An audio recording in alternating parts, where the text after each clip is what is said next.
G'day guys, and welcome back to another live stream here at Shooting Stuff Australia. And of course I've got Jason coming in a minute, but I want to thank all of you for making us the biggest gun live stream on Australian YouTube, Australian channel. It is all because of you guys. Last week we had record numbers, getting close to 200 people watching consecutively, and once again ended up with a couple of thousand people, almost 2,500 people watching the video. So thank you so much to everyone. You've done really, really well to get us where we are at already. So before we start, just hit that subscribe button, and you can find both Jason and me on Instagram, Facebook. We're on the new platform Parler, and also Patreon, of course, if you want to help support our shows. So I'll just bring Jason in. Hey, Jason, how you going? What's going on, dude? Welcome back to another live stream. Last week's went off. It was the record numbers last week, getting closer to that 200 mark. So, which is really good to see. Let's just hope we can hopefully break it or get close to it again this week. And of course, it's all because of our viewers tuning in every single week. Absolutely. Good stuff. So, how was your hunting trip? Yeah, pretty good. Bit of a mixture of things, I guess. I mean, what day did I go down there? Left about Friday morning. Friday was just written off with rain on and off. I had to pick the weekend to go with basically a 15-year cold snap popped in. So rain, wind, me staying on the property, wind going sideways, blowing, rain into the under the gazebo, into the tent. It was just the first couple of days were truly, truly painful. Man, we got a bit of shooting in on day one in the afternoon. Probably my mate popped off a bunch of rabbits with the 223, so I got a fair few of those on. But surprisingly, on the Monday, things came really good. And I'm glad I didn't quit. At one stage, man, like when it's under the gazebo, you're just standing in mud because you've been walking in that area and it's bad. I was thinking about packing up stumps, but then I thought, nah, I'm going to hack it until Monday. So I decided to stay late until Monday, about 7 o'clock. You're driving around, tracks are muddy. My mate had to ring the farmer and just apologize and say, mate, he's willing to come back up there and sort that out for him, for the tracks and stuff. But I think we ended up getting, on the last trip when it wasn't raining, we got about 25 rabbits, sort of long range shooting, anywhere from 100 to sort of 400. This time we got 45, man. And if you've seen my Instagram footage of a couple of rabbits I shot with the 260, I was having a few issues with the 243 because I didn't get a chance to sight it in, man. So, because it was pissing with rain, even if you light under the gazebo, the wind was blowing 30 kilometers an hour. It was just a nightmare. So I ended up pulling out the 6.5. And if you've seen the Instagram one, I shot 2 rabbits. The first one copped it, and then the second one pretty much just vaporized, and it was crazy, man. And that 260, I really like that. That's for the 143 grain ELDX, and I've got a bunch more of those. They didn't all do that, but I've probably got about 3, maybe 4 of those that just, gone, man. So it was pretty awesome. Can't wait to make a good little series out of it for YouTube and a bit of fun. So we'll see how that gets recepted. The previous series was well received, so we'll see if we can make another one and see what sort of different ideas we can come up with in regards to editing. So, yeah, I saw a few of the photos, and you gave me a call on the way home, and talking about the rain and how cold it was, and at least you had that heater for your tent. Yeah, how did that go? The diesel heater, definite winner. Like, listen, it's not going to keep inside a tent warm, but like what it will do is if you leave it on, obviously it keeps it warm. But as soon as you turn it off, it dissipates pretty quickly. But if you've got it on and you take a 20-liter jerry can, those diesel heaters, man, I'd absolutely 100% rate it. It takes it up by about probably 10 to 12 degrees, and that's huge if you're at 0 and you go to 12. That's bearable in a tent. So, absolutely, that thing was just, I did bring the wrong tube for it because I had another one, and I bought the bigger, just the smaller tube. So didn't work out that well, but I got it working. So, oh, that's good. That's good.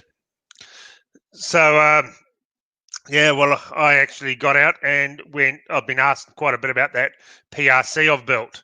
So I took it out, and it just, consistently quarter to half, just over half MOA every single group. And I think that gun is going to be amazing. I really did. At first, when it wasn't the first time I ever shot it, and it wasn't really grouping that great, only getting 1-inch groups, which I wasn't too happy with. But then I gave it a thorough scrub, took it out, and it just started it came to its own. It just settled down and just continuously everything touching basically on every single group. So I'm absolutely stoked with that. I really am. Yeah, good. It's maybe just needed time to settle in and relax, and just put a few rounds through it, smooth everything out, so to speak. Run it hard, hot, and heavy. Yeah, well, when I cleaned it out after the first time, it just came out black like I was using black powder. I thought, oh, Jesus, what the hell's going on here? But it actually, just came out right. It just beautiful. So this weekend, I'm actually going to be doing a very interesting review. We're going to be shooting something that has not been shot in Australia before. So it's going to be very interesting. So if it all comes together, I will be posting a few pictures, and it's going to be very, very interesting. There's some stuff that is extremely hard to get your hands on. Well, most people can't even get this stuff that we're going to be testing out. So I'm looking forward to that. And I took that old 500 Jeffrey out, and that was one hell of a brutal gun.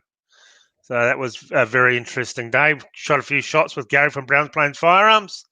And the review comes out tomorrow. You'll see how hard hitting it is. It's just unbelievable. 50 cal, it just knocks you around. I'm just reading. Oh, Chalky Boy, or Chalky Boy AU says rabbits with the 223. Not much left after that. Well, wait until he sees the mayhem with the 260.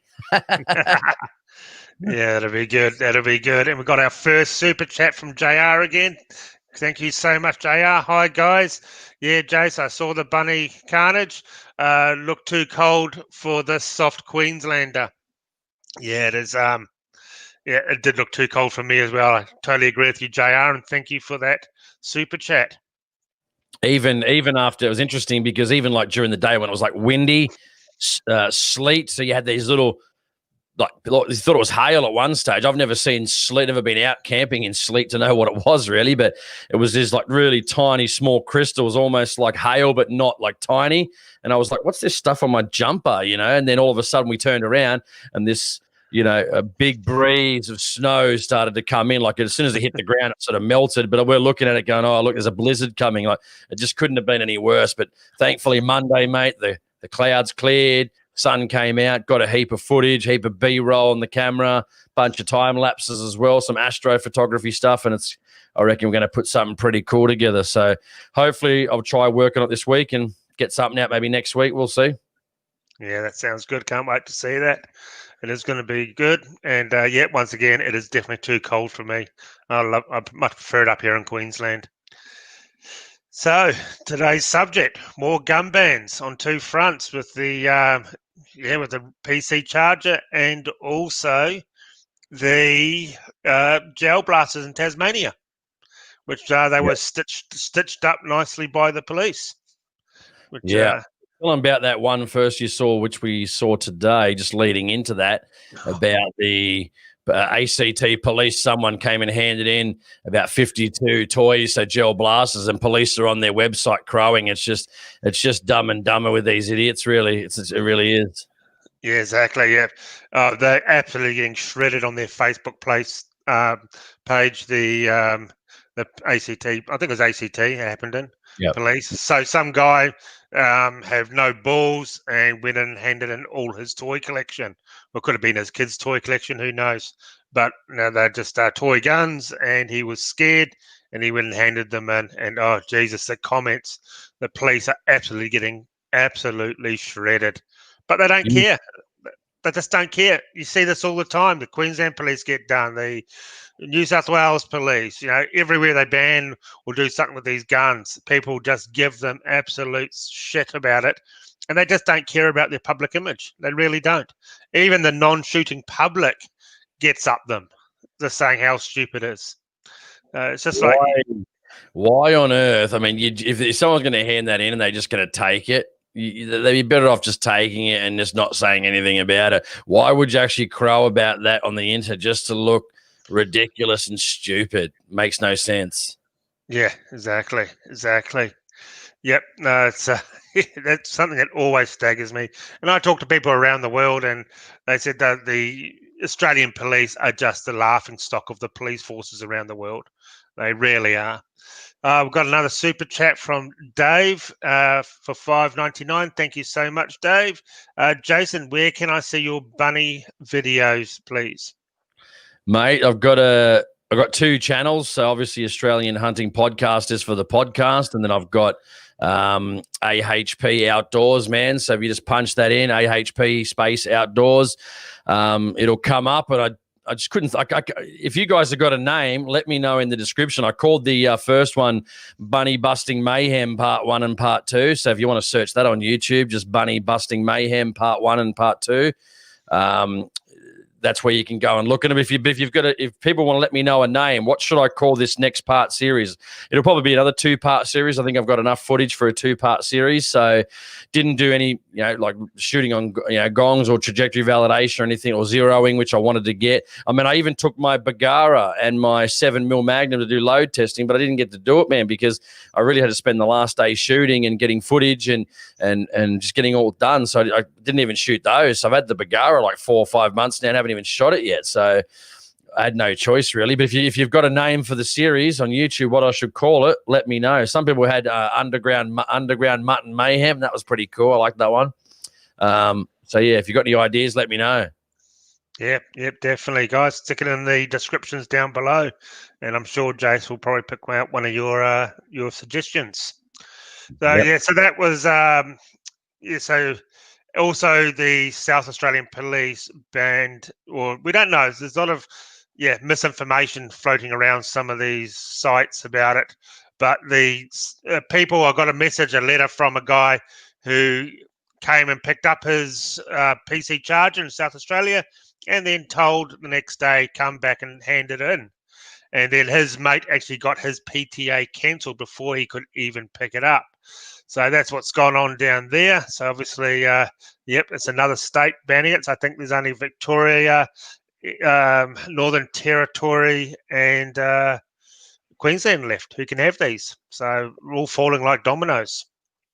Yeah, they do look pretty good, man. From what I've seen, you made the video about it. They do look pretty good. I mean, there's obviously, and I think NSC is trying to get some information, maybe to take some sort of action, but, we'll see. No one else is. So what other hope do we have, man? There's no one else, double SAA, or they're, still asleep at the wheel, mate, on their sleep apnea machine. So they're not doing much, obviously, much meaning nothing.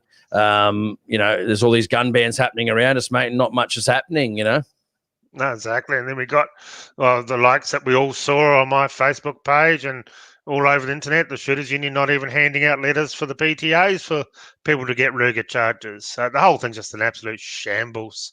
It really is. You're not getting representation from these organisations here. Like everything seems to be working against us right now. It just isn't. It's just not.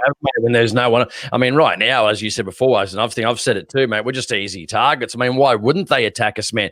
We never fight back. We never fight back. And if you're in WA, what they try and do is, because they know SAT's the cheaper option, the tribunal's the cheaper option, so they try and get it dismissed from SAT. So then you have to go to the Supreme Court and spend, $250,000+ to defend this, and they know that. They're not stupid. They're cunning for a reason. That's why they're cops. You know what I mean? They do this for a living to screw people over. They don't try and help the community. They just screw people over constantly.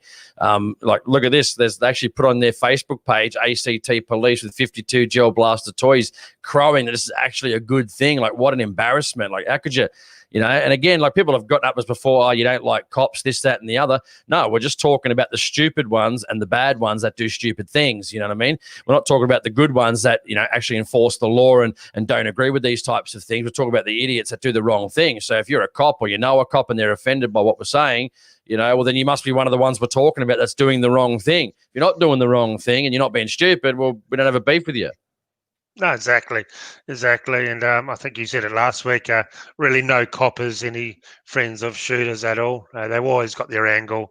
Yeah, I've heard some cops say some absolutely ridiculous things in the past. None of them are real. And these are shooters as well. No, cops that are shooters, and they don't support semi-autos, and they're happy about the gun bans. They think the gun laws are fantastic. In fact, some of them shoot guns, and they want them to actually be a lot stronger. Our gun laws, they're not there to help us. So people can forget about that and stop trying to appease them, basically. Yeah, I want to read that. We'll get to this one too, because this one's the most important one, getting on for our bans. This is obviously, again, a statewide, obviously all the organizations, the police, government officials, ministers, they're obviously all talking to each other, commissioners, etc. So this one was from the Department of Fire and Emergency Management, so basically from the police, from Firearm Services, Tasmanian Government. This was dated the 14th of August. Now it says, "Dear, obviously person, gel blaster surrender.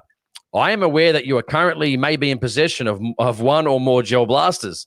I write to inform you that gel blasters are defined as firearms under the Firearms Act 1996, and to our knowledge, you do not hold a license that permits you to possess a gel blaster under the Firearms Act." I don't know when all this happened, but anyway, this is what they tell you, right? So this is a scare tactics. On that basis, I must advise that any gel blasters in your possession must immediately be surrendered to Tasmanian police.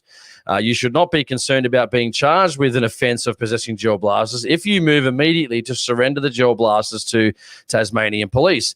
This is because the Firearms Act protects people who are attempting to hand in firearms they are not lawfully able to possess. Whilst this matter is no doubt disappointing to you, well, of course, and other members of your Smithton and Launceston Gel Blaster clubs, I would like to acknowledge the cooperative approach of club members to this point, right? It says you should provide your name or a copy of this letter at the time of surrendering gel blasters to your local police station. Tasmanian police will be monitoring the surrender of all gel blasters to ensure that this process occurs in a timely manner and to ensure people linked to the Smithton and Launceston Gel Blaster clubs are supported through this process. So what that means is they're actually, again, this goes back to genuine reasons and all that, right? They're using that club membership, which they remember when they said, "Oh, join the club," gives the sport, I don't know, the sport of gel blasters. I mean, they're toys anyway, but the sport of gel blasters some legitimacy. All right. So now that's how they've found those people. So they've gone to the clubs and said, "Give us all your members," and basically probably stood over them and said, "Give us all your members' names," and then wrote to them whether they've got gel blasters or not. So again, they've used your club membership against you to find out exactly where those gel blasters are. So very cunning, not surprising from the police, not the friends of shooters. People out there might have a few cops that are friends, of shooters or whatever, saying, "Oh, they're good blokes, mate." Again, if they were given a directive to take your firearms off you, that's exactly what they would do, because they wouldn't want to risk losing their job. So again, genuine reasons. This is how they get to you. This is how they reclassify firearms, category A and B to category C and D. They know full well no one's actually going to want those types of firearms.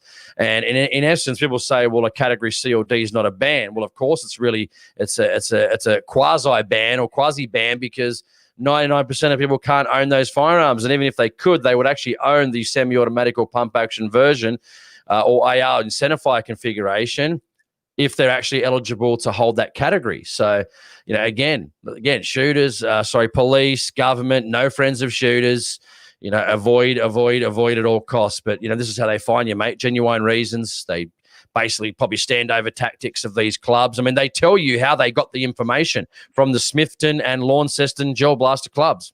So there you go. That's your evidence right there. Yeah, totally devious, and it's just like registration for our guns here, our real guns in Australia.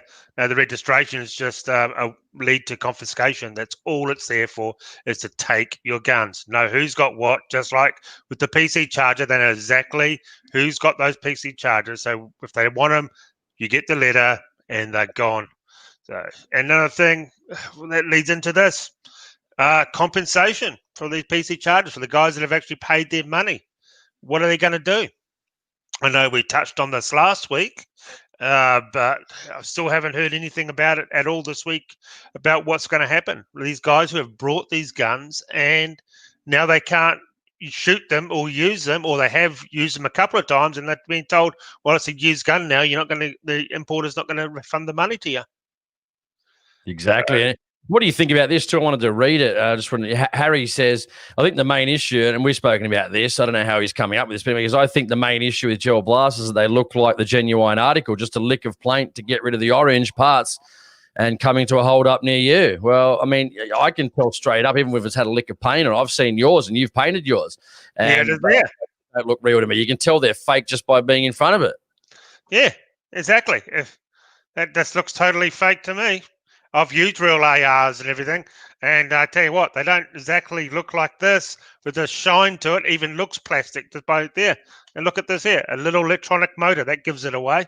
But yeah, no, I'm sorry. This is just pathetic. If you're scared of a toy, you got problems. And someone actually mentioned on my site, even the Chinese Communist Party government in China and the Russian Communist Party, who run those countries, allow gel blasters and airsoft. And yet our so-called democratic, fair society doesn't even allow children's toys that are labelled from children from 4 and upwards. It's just, man, it just makes us look stupid. It really does.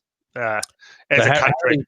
One of the Harrys followed up there and said, fake to an experienced shooter, but not the rest of the community. Well, I mean, again, I'm a shooter, but I mean, I look at them, even if I wasn't a shooter, I can tell the sheen on them. It's plastic. They're just, again, you'd have to see one, mate, to understand what the situation is. But, if you've seen them, they don't look real. I mean, I don't know if you've seen one, Harry, but they don't look real, mate. They just don't. So I'm sorry that you disagree, but that's fine. We're all difference of opinion. That's what it's all about. Yeah, well, Channel 7 actually had an article on them, and they said realistic looking, and they even sound like real guns. Just how pathetic is that?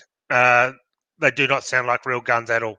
They sound like an electrical motor turning over, a battery-operated motor turning over, and that's it. So, yeah, it's just the misinformation out there on these and the weak-minded general public just lap all this crap up. They just really do.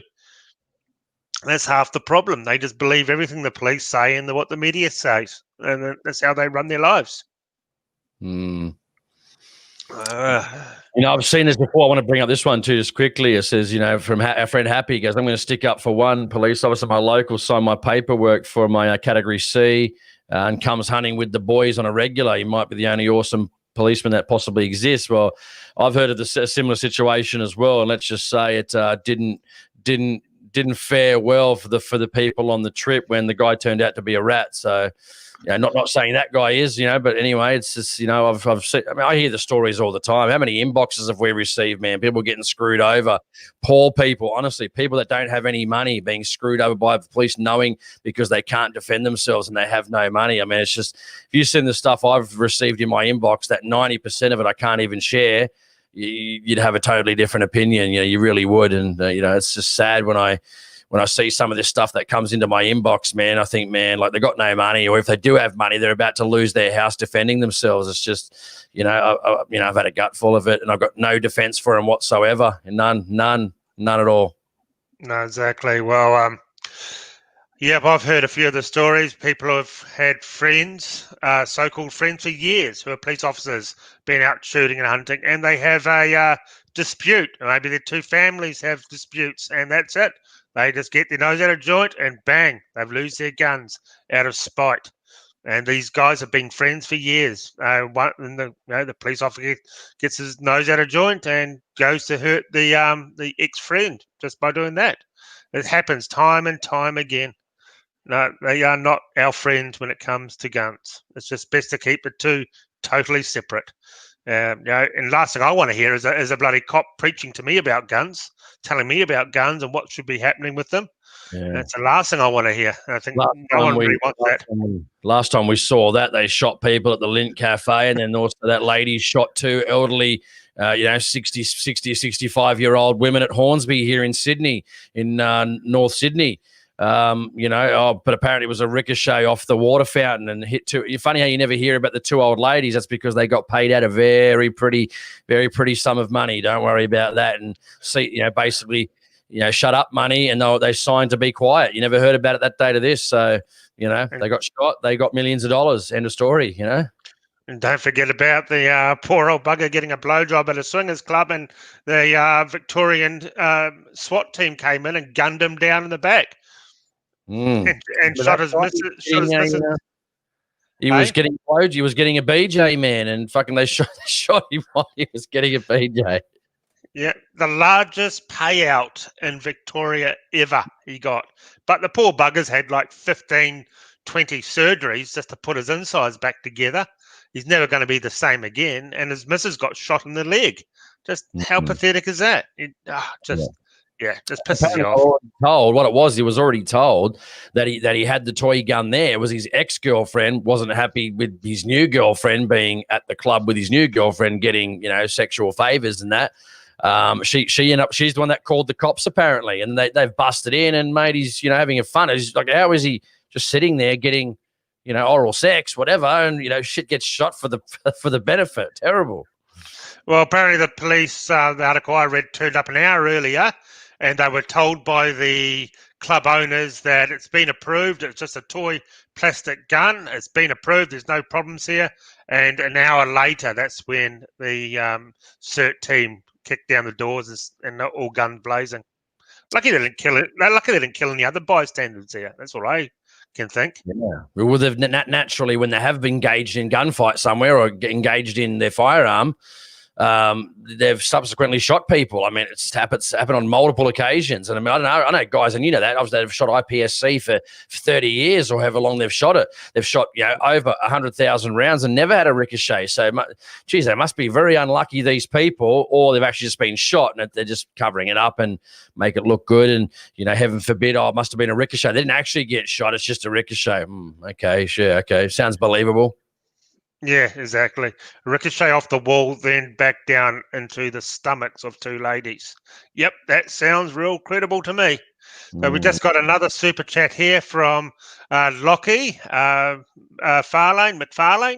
$15. Thank you so much. Now, another super chat did come up, but disappeared pretty fast. So I'm very sorry. I will look for it when I get down in the comment section later on if I missed you. It came up and went almost straight away. But thank you very much, Lockie, for donating to the show. Really, really appreciate it. The only one I've got here is Chris. He goes, call it Rabbits to Mist. What about Rabbits in the Mist? Remember that movie years ago, Gorillas in the Mist? I think it had Sigourney Weaver. That was a weird movie, Yeah. But Rabbits in the Mist. Was it misty on the trip? No, it wasn't cold, but not misty. But hey, you never know. It might work, hey. Oh, there was that actually quite a good YouTube channel years ago in Australia called Nothing But Pink Mist. Yeah, he was a pretty, yeah, he's not doing it anymore. Let's just say that. But he used to make some good content. Now he just does fishing, I think. But he was a nice fella. Yeah, very nice guy. Yeah, exactly. Oh, well, let's. I do have a couple of Patreon questions here. So they're sort of talking amongst themselves. But John, he goes, it's time that we, the people, were marching in the streets to protest the craziness and demands of and removal of this garbage. Stand up for your rights, people. And Happy Hunter responds, I 100% agree with John. Semi-automatic rifles matter. Yes, they do. I would march for every good, honest bloke out there and wants a humane tool to hunt with. Yeah. Well, we know Happy Hunter is always behind shooters. He's always stood up for them by the sounds of it and from his comments he's laid. And John says again, not only that, mate, every human being has the natural God-given right to defend their own home and loved ones from criminals who come to do you harm. And that's something Jason and me are very, very passionate about, is self-defense, because everyone deserves the basic right to defend your life and defend your loved ones. It's a no-brainer, absolute no-brainer. And you shouldn't be, I think we're one of the only countries in the world where the victim becomes a criminal just for defending their lives. Yeah, exactly. And we just saw it. Hey, we just saw it overnight, man. Like, I wouldn't have been there. I think it's an escalation of a situation, but I think it happened with that African American fella that got shot last night. So they started, looting and that again. So a couple of patriot dudes, about 30 of them, rocked up, basically armed to the teeth to protect the local neighborhood and that. And they tried to beat the crap out of one dude. One guy got shot in the head, killed, but from the BLM, Black Lives Matter. If he got shot in the head, he's dead, gone. And then he tried to, I guess, run away from the situation to the police who were down the road. Anyway, so they're running down the road. People are chasing this guy while he's got an AR. So one guy whacks him with a skateboard and tries to attack him. He gets shot in the guts. He's dead too. So then there's two dead. And then this other guy tries to pull a pistol, apparently, after he's trying to attack him as well. And he gets basically half his bicep blown off. If you've seen the photos, gruesome, man. But why would you chase somebody that's fleeing a situation? You don't chase a person with a firearm. It's just common sense. And then try and hit him with some type of weapon. Two people are dead now. One's got and probably going to lose his arm because he had half his arm basically blown off. And they had the guy on the ground. They were hitting him, skateboard. He shot one guy in the guts. The one was up. The first one was up the road. Then when they were trying to attack him, and then the third guy tries to attack him and gets his. Why would you attack someone that's just shot somebody, for Christ's sake? I mean, it's just you let the guy go, let the police deal with it. And then guess what they're doing? They want to defund the police. Okay, fine. I'm not saying there's no validity to that in some respects, but then also, and the funny thing on that top side, they're then trying to call the police to help them. Like, oh, medic, help, get the police. We need help. Like, what a joke. Yeah, well, we know the Black Lives Matters people and their supporters aren't exactly the sharpest tools in the shed, are they? No. They were on the freeway a couple of weeks ago as well. They ended up shooting somebody. They were just taking pot shots at people on the freeway that were trying to get past them and ended up shooting one of their own crew. Like, how dumb can you be? And a couple of them were shot at a rally because they didn't know how to handle a firearm, ended up shooting people next to them of their own protesting group. That was a good one. I did enjoy that one. And Cracker says too, he goes, the first attacker did throw a Molotov cocktail at him and copped a bullet to the head. Yeah, well, you don't approach somebody with a firearm. And once the first guy got shot after they were running down the road, after he was running down, so the second guy to be killed, the one guy puts his hands up and just backs away. And I thought, yep, smart move, dude. Why on earth would you be chasing somebody with an AR? You're asking to die, man, especially if you're going to attack them. And he's fleeing the situation. Apparently, they've charged this guy with murder, but I'd say that's just to detain him as long as they need. And then, obviously, he's running away from the situation, being beaten up, so that'd be very difficult to prove. So I'd say he'll get off, but he'll probably lose a lot of money trying to get off. So anyway, you got a super chat too, mate. Yeah, sort that one out. Yeah. From Sirhat Yara, $20. Thank you very much. Love your guys' work. Big fan. I want to get into guns and want the best way. What's the best way to do it? Can I get a Cat A, B, and H at the same time? And would you recommend a good club in New South Wales? Well, Jason can answer the one about the club, but yes, you can do A, B, and H all at the same time. You can sit the safety course at once. It just depends if that club does category H as well. I mean, some, as most guys know, if you've got pistol license as well, if you got some of the category H clubs are very expensive, $300 to $500 a year, some of them. So you're better off just joining one of the small independent clubs, see if you can find a cheaper deal. Some of them do both. Again, it's just ring around, see what's going to suit you. If you want ones that, probably going to support your firearms rights and that, try and avoid some of the bigger ones. That's just my opinion. Again, why support people that don't support us? Join your local club, see what they can do, have a chat to them, get to know them, see if they're going to be a club you're going to want to join. Ask them a few questions. Like I tell anyone, ask a few questions. What's their stance on this, that, and the other? If they don't agree with certain things, don't join their club. Join another club. Yeah, you find most clubs don't get into any of that sort of stuff. They're just there to shoot guns and have a good time. Especially the smaller clubs, they're not interested in the political side of it, and neither should they. They're there just they supply you a range. Once again, there's no point joining a club if they don't have a range. These online clubs, things are totally pointless because you still got to go to your pistol club and do your mandatory shoots. So you're double dipping. You got to pay. You're paying some club that doesn't provide a range or any sort of shooting support, and then you still got to go pay to do your mandatory shoots with your pistols. So find a good small club. The smaller ones are really good. They're more friendly, and there is a lot of them around in every state. So, yeah. There's a lot of call around. If you want to email me, australianhuntingpodcast@gmail.com, I'll try and help you as much as I can. Yeah, and most of all, just have fun. But unfortunately, New South Wales, you prepared to be waiting for a while to get your license just through the paperwork. Mate, I still haven't got mine yet, mate. We're almost in September. I reapplied in February. Don't know, God on earth, what is happening up there is beyond me. Like, I might leave it another month, see what they come up with. Then beyond that, I'll just ring up the minister's office, mate. What's going on, mate? 8.5 months to fulfill a license, mate, is a bit overboard. And as soon as you go to the minister, they're normally on the phone with you less than a week later, trying to smooth over the situation, because no one likes when you work for the government, the minister be calling your office saying, "What's going on with this, mate?" You know what I mean? Yep, exactly. So we'll answer a couple of questions here. Once again, it's just filled up to the max. So Matt Cato here says, has there ever been a case where a gun has been banned and overturned after people have fought for it? Or is it a case of once they've made up their mind, that's it? I don't know. They had the Savage A22R apparently in Northern Territory was helping. I'm just even looking up now to see if my where my license is at. See, I looked yesterday, so I don't think much has happened overnight. But yeah, I'd say the Savage A22R, man. In Northern Territory. Yeah. Now, the wedge tail pistol, from what I understand, they got their guns back, but it's still going through courts whether they can actually keep their guns. And there's a bit of controversy over how that actually all came about. But yeah, you guys probably all know about it and heard the stories about it, why it got banned. But yeah, they're the only two that I know of that's ever really been overturned. They've tried it a few times with the M26 shotgun lately, and that sort of fell flat on its face before it even went to court, I think.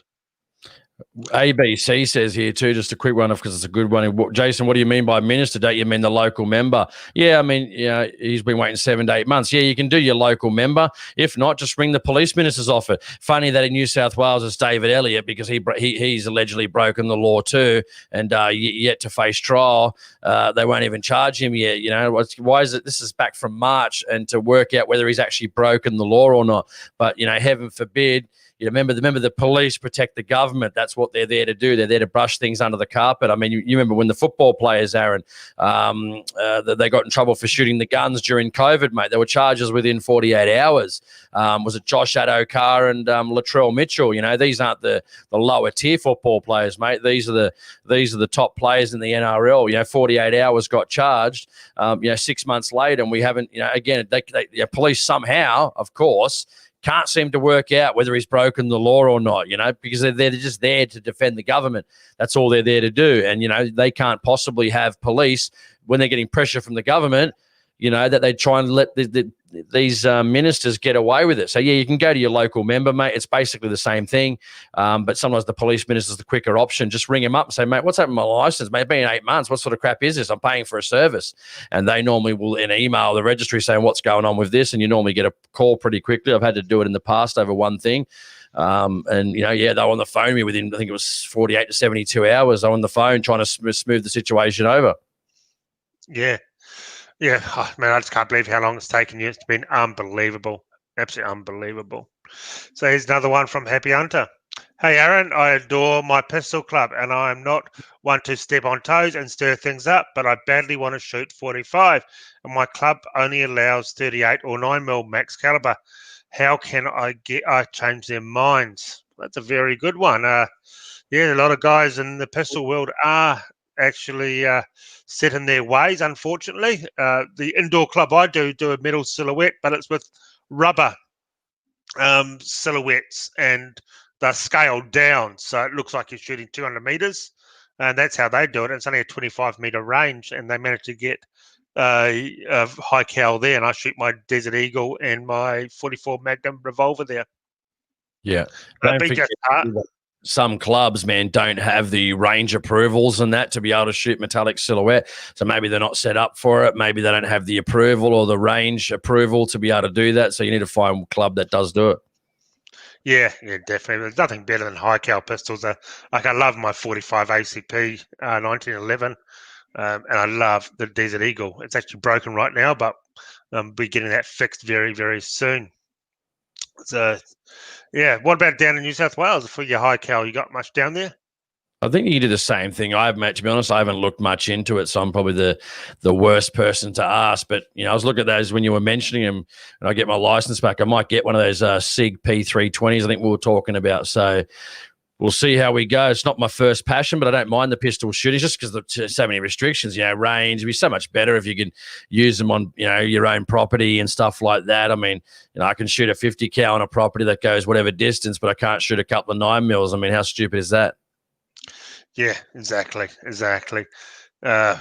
Pistol shooting should be allowed for hunting 100%. It's so more humane. If you need to put an animal down, it's a no-brainer. It really is. But no. Let's not forget too the most important part here. Even if the government was proposing that, you can imagine your organisations. We won't mention any names, Aaron, but you know which ones we're talking about would be the first ones to put the basically behind closed doors to screw shooters over. Because you know what, then you wouldn't be, a lot of people maybe have access to private property. So then it comes down to that. You're not going to be using their club and paying them for a range fee. So they'd be the first people behind closed doors to the government saying, no, you can't let that happen because, it's dangerous and people, this and that, all types of excuses because they want to get the range fee money. So it's just never going to happen anyway because the governments would sell us out long before the police sold us out too.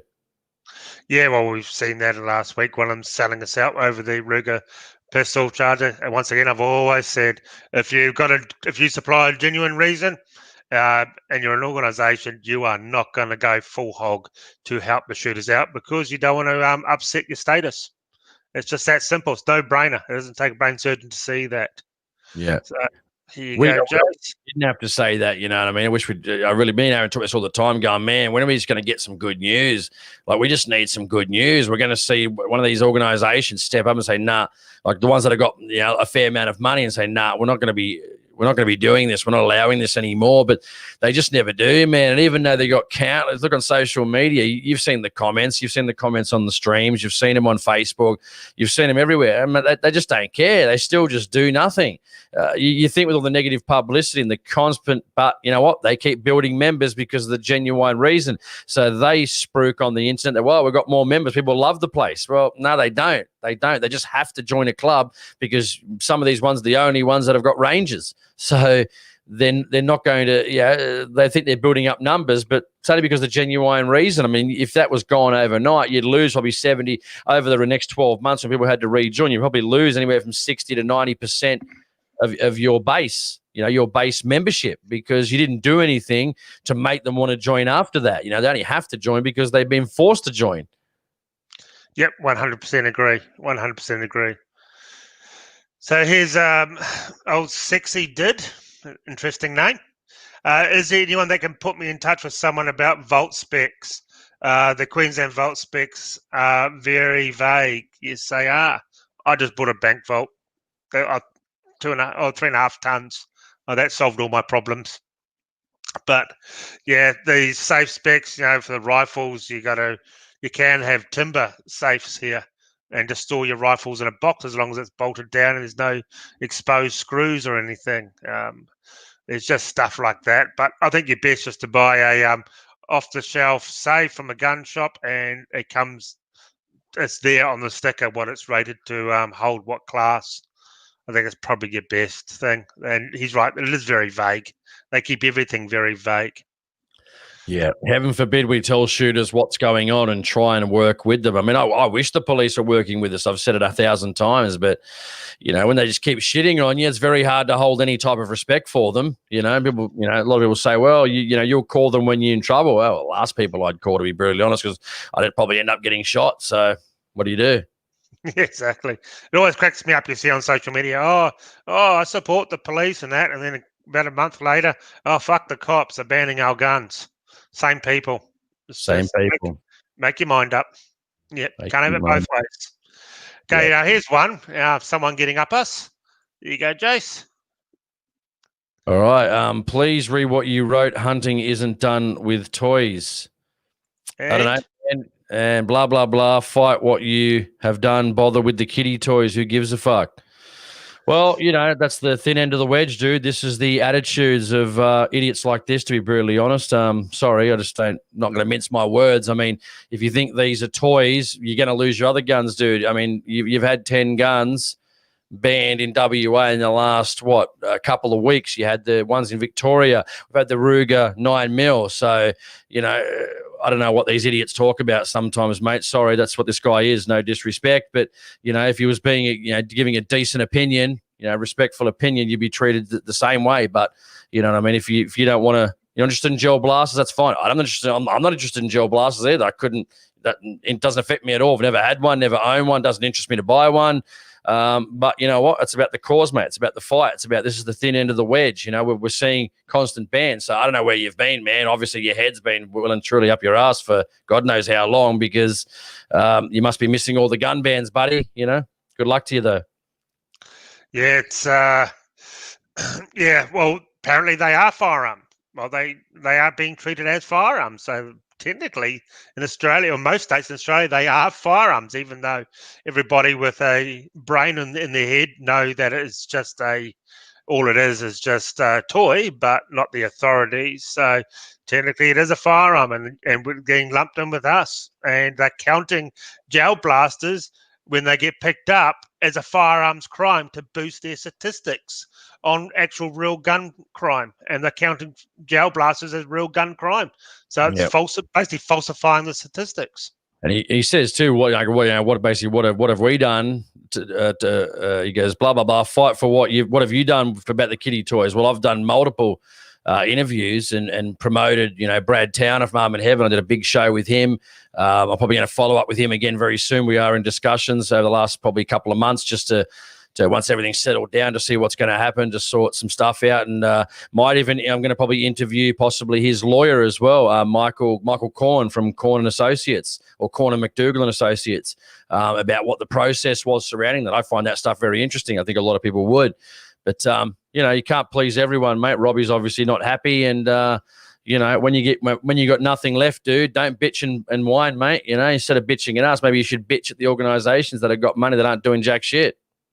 Also, they're going to do jack shit. They say they are going to do shit and end up backflipping the first time they talk to a lawyer. Everything's just up in the air now. You just can't believe anything these organisations say. You really can't.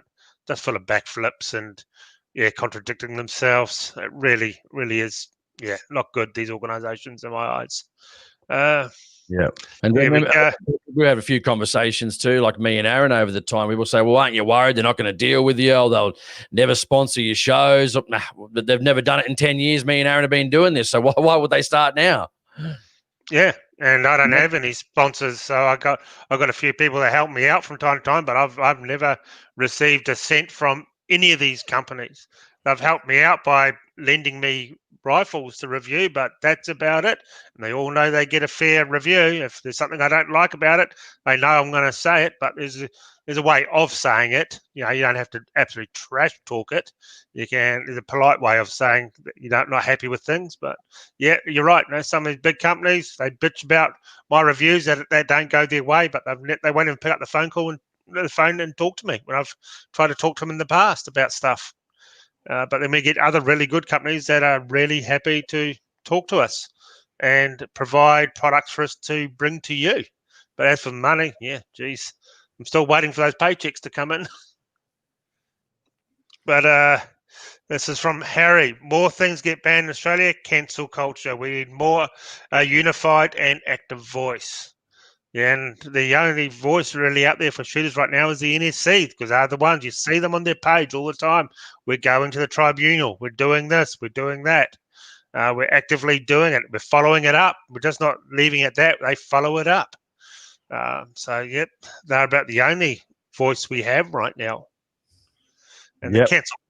I'm getting absolutely over this cancel culture. It's just getting too much. Banning cheese and names of cheese and fuck's sake, coon cheese. Football stadiums, another one.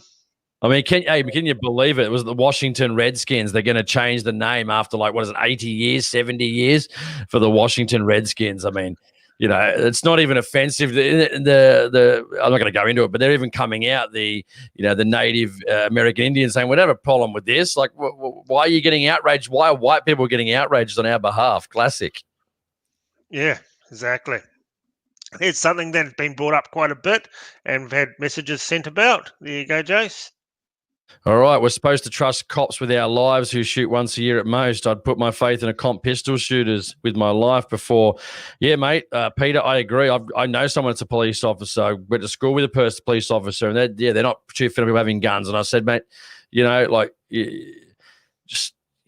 don't want to come up against these people. You know what I mean? Like you wouldn't even get your gun out of your holster, basically. You know what I mean? So they're the people that I trust as the people that doing the required training. I mean, I understand budgetary restraints and things like that. But again, you're handling a firearm, mate. You should be knowing how to use it. Those people would not be proficient in how to use it. They would not be in how to use, unless they're shooting at least probably a couple of times a month. And it's your profession where you may need to use that firearm. Like, just no accountability to someone's skill level. And I said to this person, do you shoot moving targets? Because most times no one's going to be standing there and being shot, are they?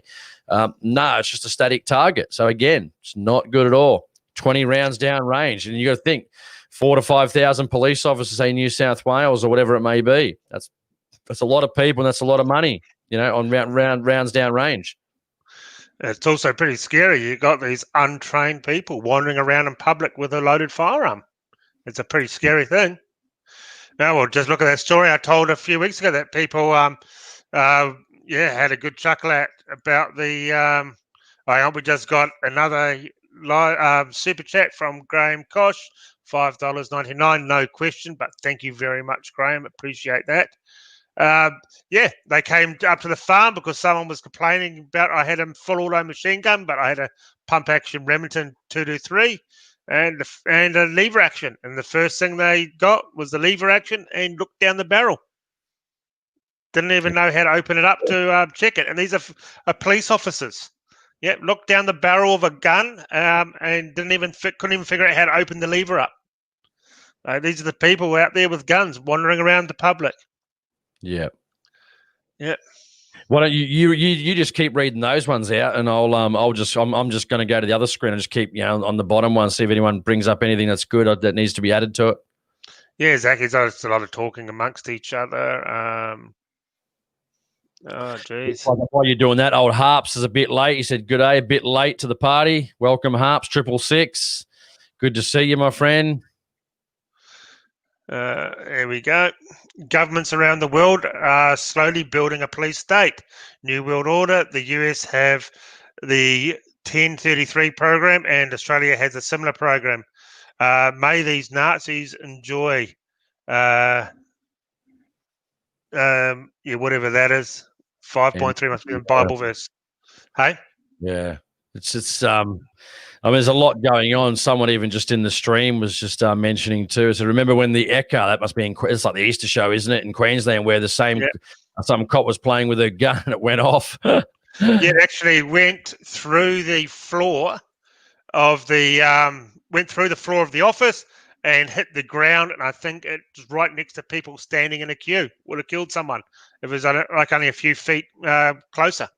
Yep, she was playing with a gun in an office and tried to holster it again and shot through the office floor down into the crowd. Unbelievable.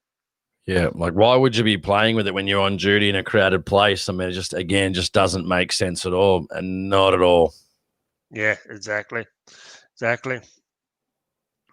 Yeah, ABC said that too, mate. He goes, why was she playing with her gun? Yeah, mate, very good question. Stupidity of the highest order, especially when you're in a public place. Got our friend Neil. Neil's back. Neil Constantin now too. Hi, guys. Love the show. Welcome back, Neil. Good to have you here for another stream. But maybe we should lighten things up a bit, mate. Get into a few good questions. And if you guys have got anything, put it in the thing. Any of you guys going hunting or anything exciting coming up? Any purchases as well while we get through some of your comments? Yeah. I think that'd be anything. Yeah, most of these comments just people talking amongst each other.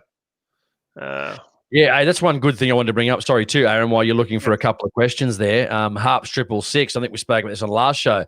Someone said an MP from Vic said 2 people have had their license suspended for Wuhan-related rule breaking. So same thing. If you're not following some disease that's killed 450 people, you get your gun license taken off you, man. I mean, you probably guys saw a couple just yesterday, was it? I think it was Dandenong. A bunch of the Lebanese community they were out in the street in force, and cops really couldn't do much because they ended up making a blockade because there was a couple hundred of them, I think. So they tried it on a bit earlier with them, and then they sort of fought back and then ended up backing off a bit. So it's interesting what's happening in Victoria right now. Shit, man, it's turning into bloody socialist dystopia of it's a great place, Victoria, too. A lot of good people, a lot of great scenery. I love going down there. I love Swan Hill and going down there, my upcoming Riverina trip. And poor bloody Victorians, poor buggers, Oh, yeah, definitely. And we're seeing people lose their licenses over having too many speeding tickets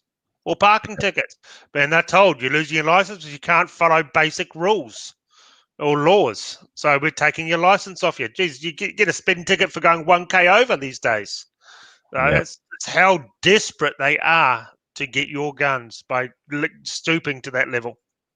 And Sham says, "What's exactly being banned?" I mean, if you go back to maybe Sham's new to the stream. But if you go back to one of the previous streams, it might have been the last one. Or, find the one where we talk about gun bans, and I think we read them out on the last live stream. So if you go back to that 2-hour show, we actually go through the guns are being banned. But Seymour C26, there was a Ruger pistol, wasn't there, Aaron? There was the Ruger Charger.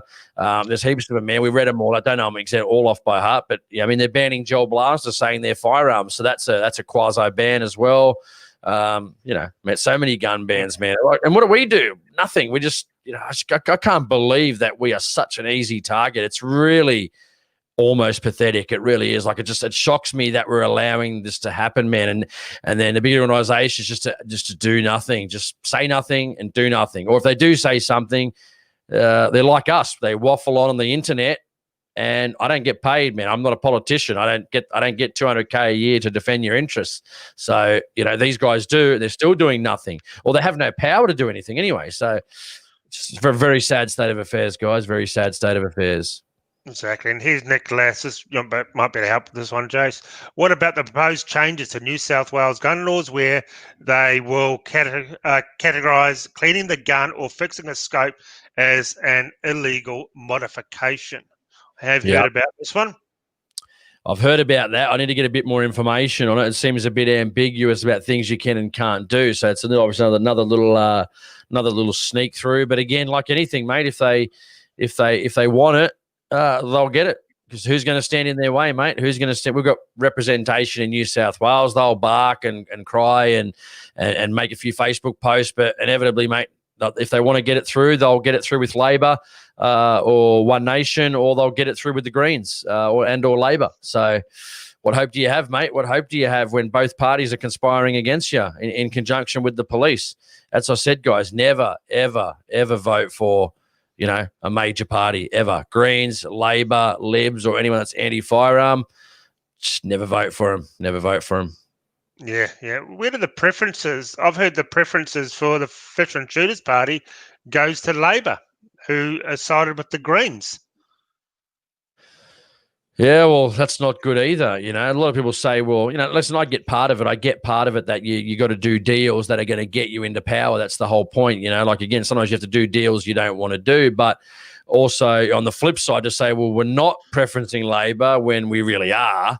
But then people sort of flipping the other side, saying, well, what am I trying to say here? That, well, your vote goes to where you want to, you can pick where your vote goes to. That's true, but you're still preferencing, because most people go into a voting booth, they're not going to go below the line and fill out what they need to fill out. Like if it's, especially in some of these lower house stuff, at the main elections, it could be 80 people. No one's going to label 80 people. They're going to go in there, one above the line. They're going to choose and then that party chooses where your vote goes. So at the end of the day, it's kind of not really telling the truth. If you decide where your vote wants to go. Sure, exactly. But 90% of people don't do that because they want to get in and out, not stand there for 20 minutes filling out 100 boxes. So it's kind of disingenuous to say that, we're not doing something when we really are, but the vote's up to you. Kind of true, but also not true. Yeah, I'm not a fan of these preferences at all. I don't. You should just vote for the person you want in, and that's it. And here's our friend Colin, who's been a big fan of the show and a supporter. Will shooting rabbits with a 410 destroy the meat for eating? Probably No. not if it's for pellets and you can pick the pellets out. But the slug might do a bit more damage. But yeah, I don't eat rabbit meat. I just can't stand the taste of it. I've tried it a couple of times and it's just not for me. I class it as roadkill, basically. You're better off shooting with if you can get a head shooting with a 22, you're probably better off because just you got one shot. If you head shoot them, I've had some rabbit before. It wasn't bad. It's pretty good actually, and nothing worse when you're eating it. Have you got bad teeth or you got sensitive teeth or anything? Nothing worse than crunching on a bit of lead. That's for sure. But I've done it before. It's not fun, man. It's not fun at all. Yeah, I've tried it a couple of times in stews as well, and just the actual meat cooked, and it just wasn't for me. It wasn't my sort of cup of tea at all. But here's one for you, Jace. All right, read it out to me. I'm on the other screen. Read it out. Jason, what do you mean, minister? Do you mean your local member? My bro is waiting for his license application. We already answered that. Yeah. Okay. Sorry, guys. I did not know that. Yeah. That was some of the ones coming at the bottom. So I'm just scanning the YouTube channel just for the questions coming up, see if it helps. And Pranic Megan said rabbits baked over hot coals, yummo. Let us know your great recipes. I'd like to find out. If I could find some of the rabbits from the last week's hunting trip, they just vaporized some of them. So, but you got to use what you got. The 243, unfortunately, just wasn't playing ball. And I'm probably going to have some projectiles. If anyone wants, for a small fee, probably a couple, maybe 150, 70 grain Blitz Kings, let me know because I'm going to go back to the 87 grain VMAX. So I'm going to probably pull those. I was going to shoot them, but I'm not having good success with it at the moment based on some fluctuations of speeds. So I'm going to go back to the 87. So yeah, and Decker Hex says Southern Fried Rabbit. Yep. Mate, some KFC. There's one called KFC Rabbit too, which is apparently pretty good. I've never had that one. Well, I'm just looking forward to reading the comments about people complaining to you about vaporizing rabbits. I think that's going to be a bit of fun. I'm surprised if you actually go on the Australian Hunting Podcast Facebook page. I think you'd be surprised. I'm actually just on there now. I think that's had over 13,000 views. That video, man, I didn't expect it to go that crazy. 336 comments. 58 shares, and actually surprisingly I haven't even had to, I think I had one comment that I deleted just because it was a bit overboard, not really about me or the shooting, just a bit overboard. So but it's been actually pretty good. Yep. And from Rob's Woodworking, hi guys, as a farmer I would like to have a semi-auto rifle, but I really need a semi-auto 308, but never have a chance of getting a Cat D. Yeah, it's a shame. You need thousands. I think here in Queensland, if you own the property, they want 5,000 acres, I was told by weapons licensing, before you can actually own that Category D, even apply for a Cat D. And then it's highly restrictive. It's only to be used on that property. Can't take it out and enjoy it. All you can do is sight it in and use it for pest control. So down here in New South Wales, he's a farmer, so he'd get Cat C. So down here would be semi-auto shotguns. Up to, is it 5 rounds? Semi-auto shotguns up to 5 rounds, pumps up to 5 rounds, and basically a rimfire semi-automatic. So you wouldn't get a 308 unless you had a business in feral pest control. I mean, you can go down that path, but it's going to be a long and arduous path to be able to get it. Yeah, and if you own the land, you got to have here in Queensland. I said there's 5,000 acres they want you to own before you can apply for a Cat D for that property. If you own the property, but here in Queensland, you only need 100 acres. They give out Cat C for your semi-auto 22s and shotguns for 100 acres. That's quite a common little loophole here to get your Cat C. Yeah. A lot of people go down that, and apparently it's quite easy to get, but you got to own that acreage first. So basically a semi-auto 22 is going to cost you hundreds of thousands of dollars to get. Exactly, mate. It's just they've stitched us up really, really well, mate. They've stitched us up really well. They talk about the like a gun lobby. It's like, well, man, what lobby? I'd love to see it. If we've got one, I'd love to see it. I mean, the problem is, I think we do have some power. I just think we're not flexing our muscles again because of people get given organisations get given money for range grants and things like that. So why would you? The NRA doesn't take any money from any neither does the Gun Owners of America. They don't take any money from the government. So, again, when you're taking money from the government, do you understand where the problem is here? Why would you take money from the government when government's trying to screw you? And they come out and say we support shooters. Like, man, I've never heard a bunch of codswaddle in all my life. No, exactly. Couldn't agree more. As we keep saying, just join your small clubs. The ones, a lot better. You get more value for your money. If you can't provide a range, what's the point of belonging to a club for a genuine reason? If you've got to go use a range, but we've said that several times. I shoot. This is Panna. I shoot SSPC. Love that I can shoot 45 ACP and even shotgun on the same range. Yep, it's that'll be a good little contest. I think down in Victoria they can use high cal pistols for IPSC, which is unfortunately we can't do that up here, but that would be a really good contest to have up here. But once again, our police don't want us to have high cal pistols, so they're not going to add another contest on that. Most clubs can do IPSC for your high cal, so they're not going to add that onto your list up here. And I think it's New South Wales or is it Victoria that do the Wild Bunch, where you can get a pump action shotgun for a Western action match, and it's 45 ACP and pump action shotgun. I think that's Victoria as well that do that, but once again, we can't get that up here. So if you do those contests, tell us about it in the comments. It'll be interesting to hear. I know we tried getting that through here in Queensland. It just fell on deaf ears, unfortunately.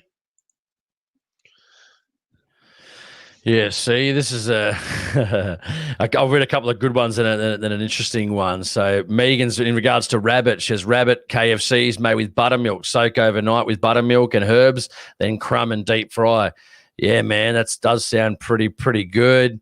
So I'm going into this one here. This is a very interesting one. This is probably a good one for you, Aaron. Tony Chatwin, stop being whingers. We have bolt guns and shots and regulated handguns. What the fuck, basically, WTF.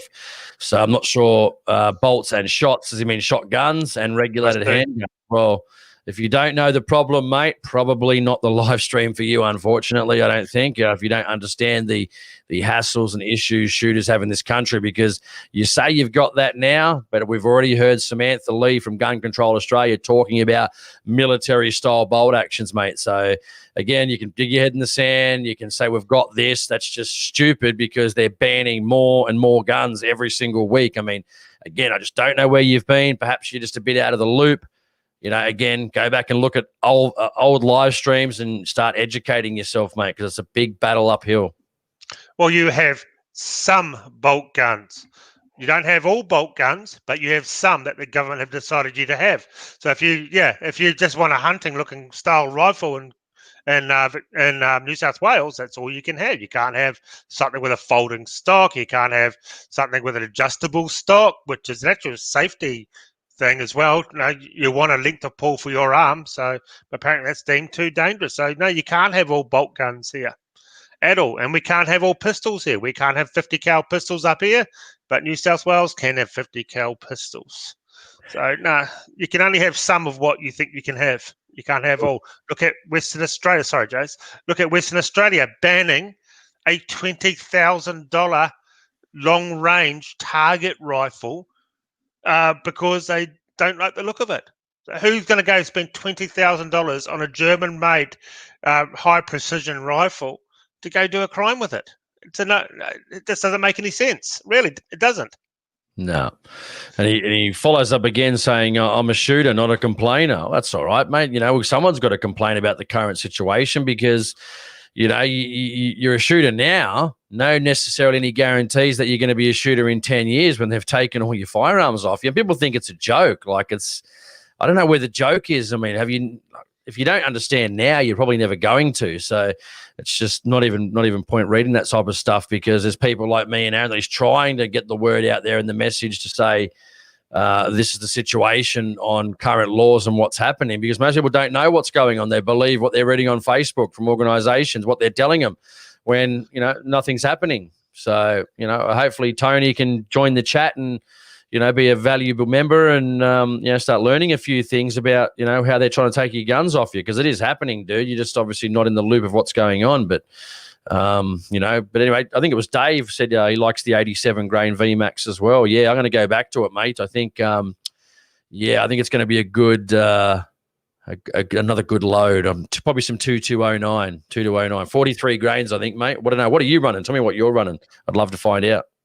Well, I've never had any problems with any Hornadies. I just enjoy Hornady projectiles. I've used them from day one, and I continue to use them. I've tried a whole variety of them, and they've all worked. I remember the old was it the AMAX years ago? They were great projectiles, and the Zombie Maxes, they work great. Some of the most accurate hunting projectiles I could get were the bulk pack Zombie Maxes.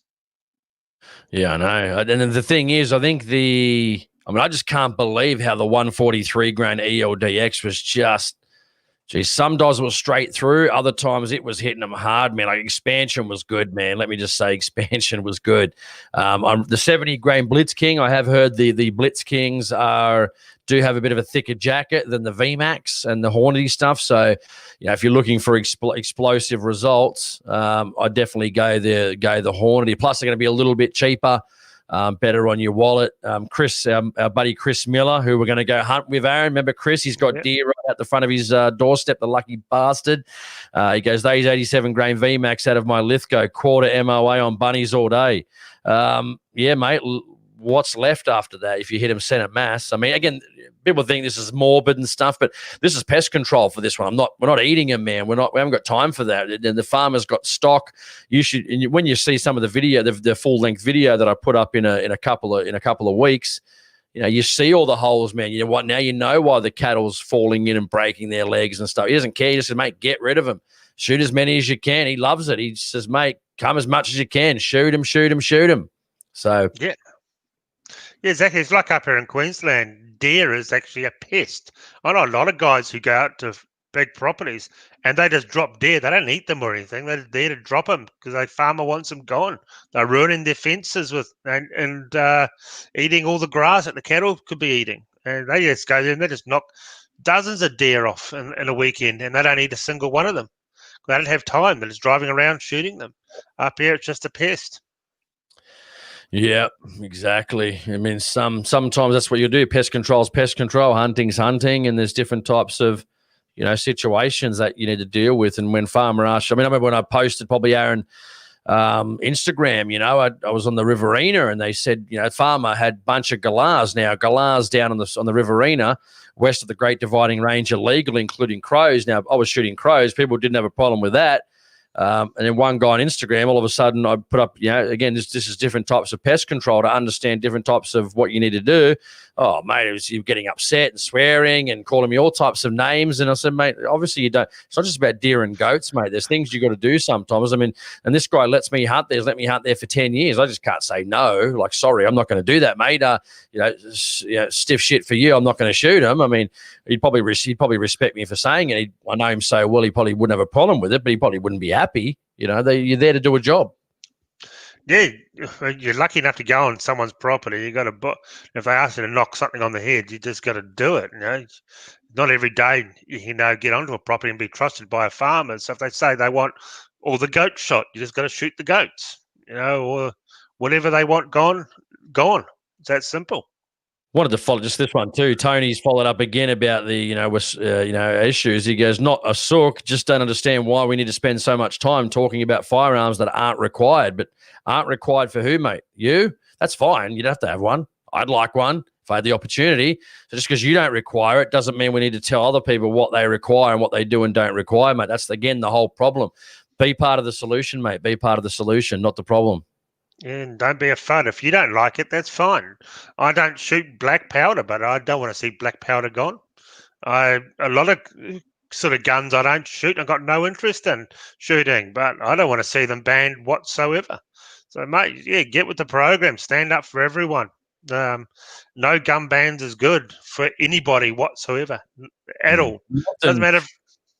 I was going to say one thing. You often find, I used to have my category D. It often comes from category D shooters. I've seen a lot of that with contracts and, I'm a professional. Like, give me a break, dude. It wasn't really that hard to get. I got it several times over the years, and same thing. Working on farms, doing it. I was no more professional than anyone else. I just had the paperwork. I'm no better shooter than people on this stream, But these guys play it up as if they're like Saving Bloody Private, Barry Pepper from Saving Private Ryan. Who was the sniper in Saving Private Ryan. Again, I was just a normal guy. I just did what I needed to do to get it, and then obviously had the contracts associated to get paid to go with it. I wasn't better than anyone else, not at all. Yeah, exactly. Yeah, you do hear that a lot. You do hear that a lot from Cat D or farmers. Some of the guns, you shouldn't need a hunting rifle. Yeah. Here we go. I'm voting for you this coming election, Jason. I'm not running, mate. I'm not running, unfortunately. Man, it wouldn't be nice to have that paycheck, wouldn't it? But I wouldn't want to sell out what I believe in to just make money. It's not what I'm about. So never has been. 10 years of podcasting. If I was about money, I would have gone broke 9.5 years ago. Yeah, I hear you there. That's for sure. Cracker, I would be more than willing to pay a few $100s a year membership to an association that actually fought for our rights. Couldn't agree more. I would do the same. If there was an organisation actually kicking in, I'd chuck them $500 a year, and they're going all the way and winning court cases. I wouldn't have a problem with that at all. Yeah, I don't know why there's not a fighting fund. That's an extra membership. That's got, you got to think, like some of these organizations cut, 15,000, 20,000 members, couple of 100,000 members for the big ones. $5, just a $5 a fighting fund, $5, which most people wouldn't care if it was going to $5. That's $1 million to put it behind, say, 4 good cases per year to show the government that we're not mucking around. That's just on them. And then if they all got together, which, there's a lot of pissing contests between all the organizations, who's better, who knows more, it's ribbing each other the wrong way. They actually got together and all take a $5 membership in unison. Imagine how much money, can you imagine how much money we'd have to fight this stuff? It'd just be astronomical. Yep, exactly. And I could agree with Kay Lucas, obviously. FUD alert. Exactly. Anyway, lots to talk about. What else should we talk about? Maybe we should go through a couple of questions. If anything else we can sort of add on to make, let's get our excitement back for some shooting. And maybe we'll ask this question too. Anyone bought anything in the last couple of weeks? Probably not even in Victoria. You can't go out, but have you guys bought anything? Projectiles, guns, ammo? What have you guys bought? Let us know in the comments. While Aaron's going through a few of those, I'll read out a couple of what you guys are buying and stuff like that. Let us know. I'd love to hear what you guys are buying. Yep, and this is another very good thing. Comes up all the time from Jace. They should stop blaming the type of gun and start doing proper checks on people for giving them licenses. Yep, 100%. License the person, not the gun. Should have whatever you want to have, no matter what it is. Yeah, from a bloody tank down to a pocket pistol. Yep, license the person. And my view is get rid of licenses fully and just do a background check, a criminal background check. Every time you want to buy a gun, you should be checked out. Basically, that's what a PTA is anyway. So they're double dipping. So you're getting told you can buy a gun, and then they do yet another background check and charge you for it. So definitely not the gun, license the person. Yeah, I'm just reading a couple of guys what they've bought here. BRT, so from Mardo, BRT shooters supply 105 grand hybrid target. Colin Penfold wants to buy a 410. Our old buddy Funky Monkey, he says he's back again. I recently upgraded my reloading kit, Hornady Classic, nice, $600. Very good. Ross Hanley's bought several parts, waiting for them to arrive. Mike Bryant, vote 1. Jason, the Common Sense Party. Yeah, I wish this. It just seems like it's not common sense, mate, to people. Though, to be honest, it's not even common sense to some of our pro-gun political parties. They've even drank the Kool-Aid of gun control. Very, very sad indeed. Megan says, Pranic Megan, I bought powder and stuff for reloading. Maybe I bought too much because licensing is now ringing all my clubs. So, yeah. Kay Lucas, he's bought a Magpul Hunter stock for his Ruger American 6.5 Creed. Very good. Good stocks. They are really good stocks, those Magpul Hunters. Our buddy JR, who's a regular contributor and super chatter, still waiting for his Vortex Strike Eagle. Where'd you buy it from, JR? Let us know where you bought it from. Did you buy it from here, overseas? JSO AR-15 just bought a Bagara B14 in 300 and ordered a WFA 1 in 20-inch Armour Black. Jeez, cashed up. We should be mates with JSO AR-15. well, maybe you can tell Jason how the Bagara shoots because he hasn't shot his yet. Hey, look, if I'm doing it again, I'm going to go to the rabbit property again in about 6 weeks. I've just got to finish off this managerial role at work, go back to my old job, and then I'll be, Gypsy Lovers. He bought a 22 Creedmoor. Pete Marlin 336 XLR. Yeah, Dave Curtay, sorry, bought 9mm Charger. Just keep that a secret, mate. Just don't want to get him take it off you. Yeah, it looks like you guys are Corky. I'll make Corky. Corky's back. Oh, Corky Bees. Muzzle Break. It's here next week. Good stuff, dude. And JR said he bought that scope from Cleavers. So yeah, sometimes they're a bit slow on the postage, mate. So you probably have to wait a little bit. Steamy or Seal Me, Beretta 92A1 next month he's buying. So yeah, you guys are really spending the cash. Good stuff. Yeah. Any other new questions there you got there, Aaron? Or? Yeah, here we go. This must be one for Tony Chadwin. You dickhead. This is from Aaron Johnston. You dickhead, just because you don't want something doesn't mean everyone else has to follow you. You're a damn slave. Yep, couldn't agree more. Could not agree more. Yeah, I mean, if you're going to say things like this, you have to be, people are going to tackle you on this issue and, they're going to confront you on this issue. So it's okay if you have to defend it, which is fine. You got to defend your position if you're going to have that type of position. And unfortunately, it's going to be, well, not unfortunately, thankfully, it's going to be at odds with the general shooting community. And, I don't tend to hang around with people that don't have similar or at least somewhat similar views than I do. Unless they're old school friends that I still hang out with today. So I try and hang around with like-minded people that have got the same interests and are interested in pushing the sport forward. I do not have one single friend that is not a shooter. Not one. To be honest, I don't really like you either, to be honest, but you know what I mean? Yeah, exactly. No, okay, sorry. I should say a FUD, not a FUD. Okay, Chris, if they bring back semi-autos, 80% of us wouldn't be able to afford to run one anyway. Be good fun, but on a couple of mag dumps, burn through $150 of rounds in a minute. That is true, especially over here.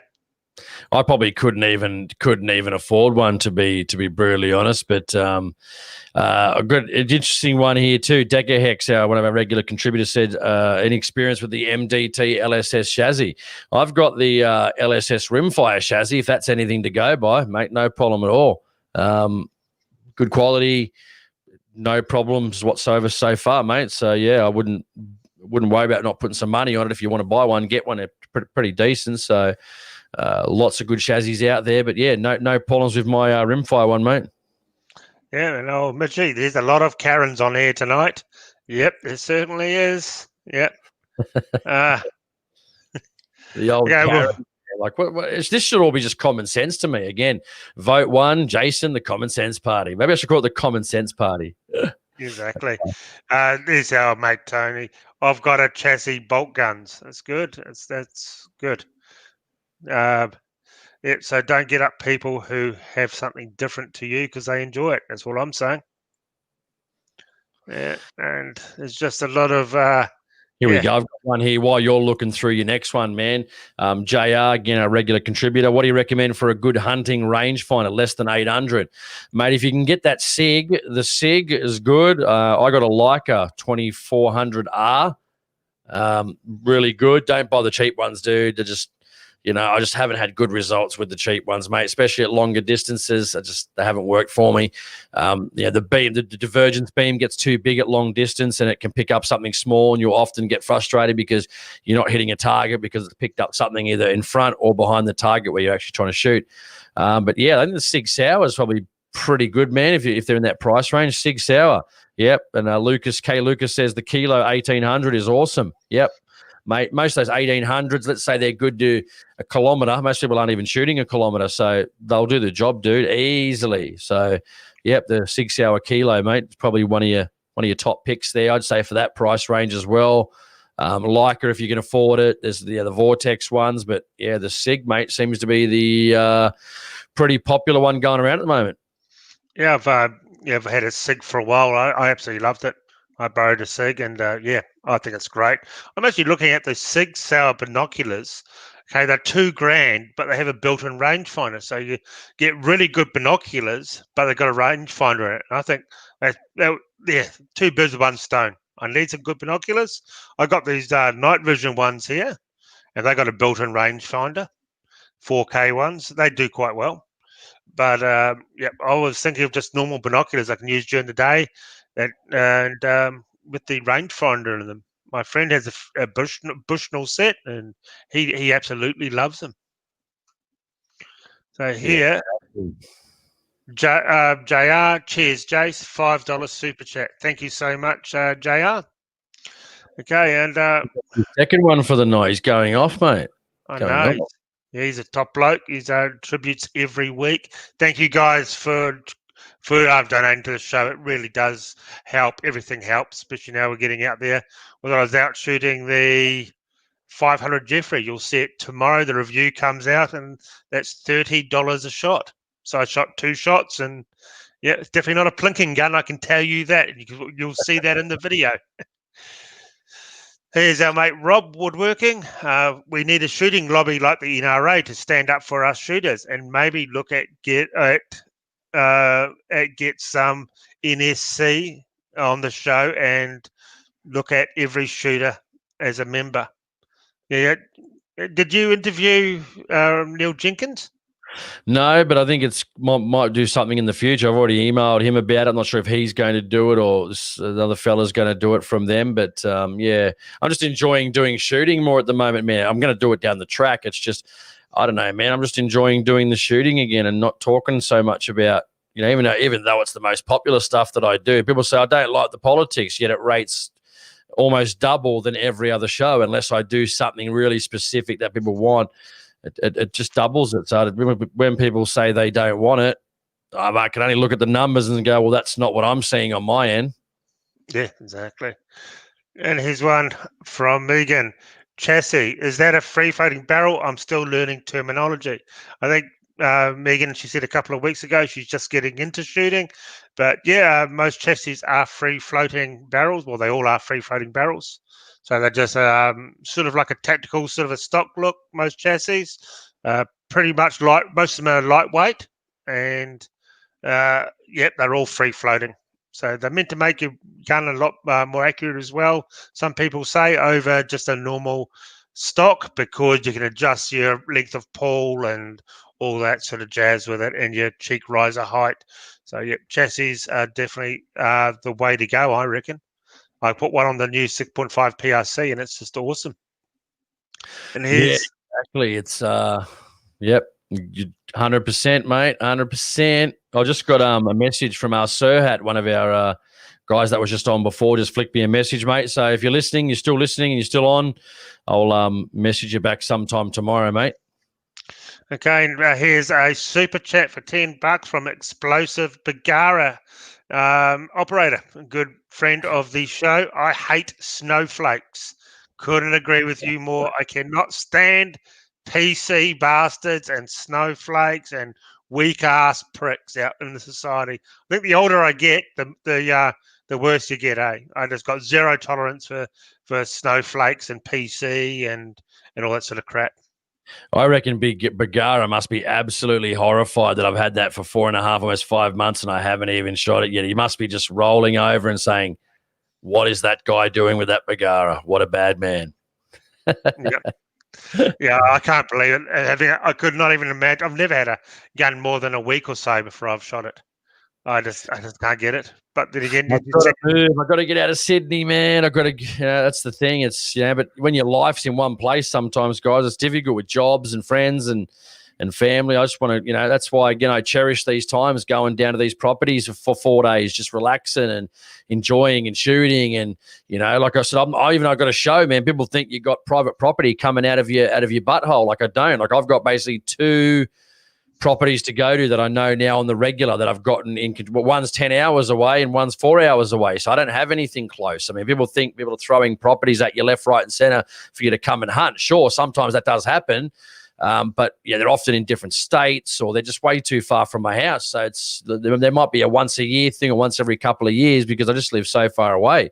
And taking your guns down there if you've got to drive, and like I appreciate all the offers I've had, but yeah, it takes time. Yep, exactly.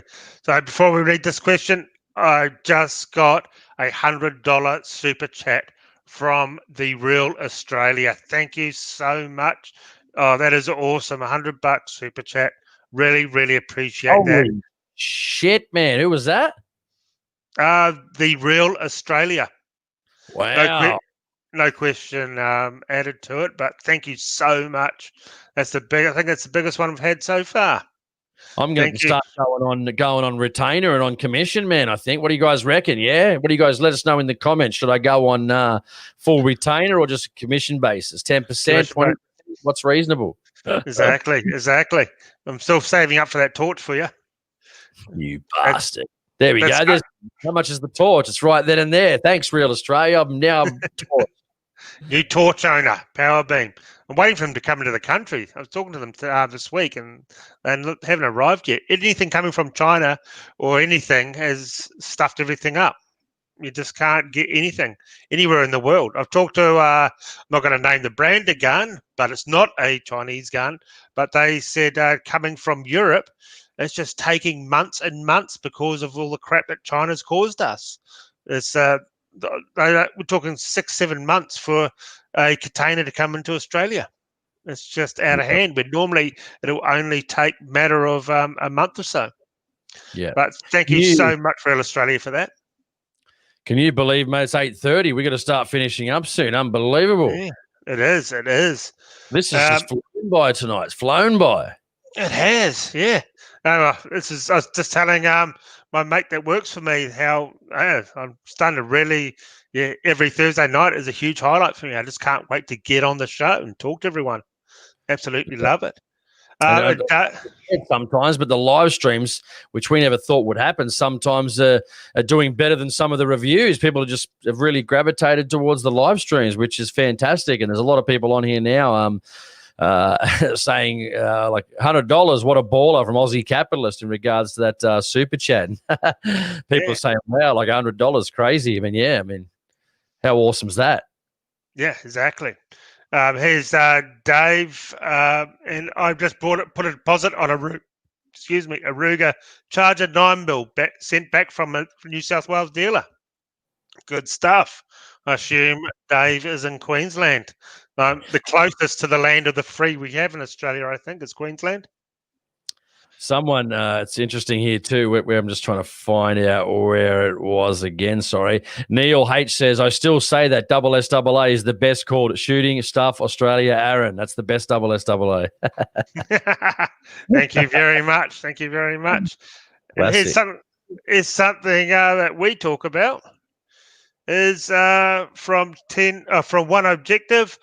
We should have the freedom to own everything the police own. They should have no more rights than the public. I agree 100% with that. Yeah. I want to read one because that might as well give a second one to him too, because he paid $100, so it's fair. The Real Australia, he's very lucky to live in remote northern Australia. He has the ability to shoot every morning and after work if he wishes. Lucky man. Looks like all the live streamers are heading to the Real Australia's property, and we're going to have a bonfire and food, and hell yeah. Exactly. Might even do some giveaways. JL Joinery, just waiting for my Christensen Arms 22 LR. Those new Christensen Arms 22s are all carbon fiber, barrel, chassis, everything, stock. And I can't wait to see those. They go for around $2,000 for a 22. Apparently, they're a pretty sweet rig. Yeah, I know those ones. Is that the CZ you said, was it? No, Christensen Arms. Sorry, I got cut off there for a second. Yeah, no, I've heard good things about them and the new CZ, the ones that are coming as well. I thought you said CZ, but no.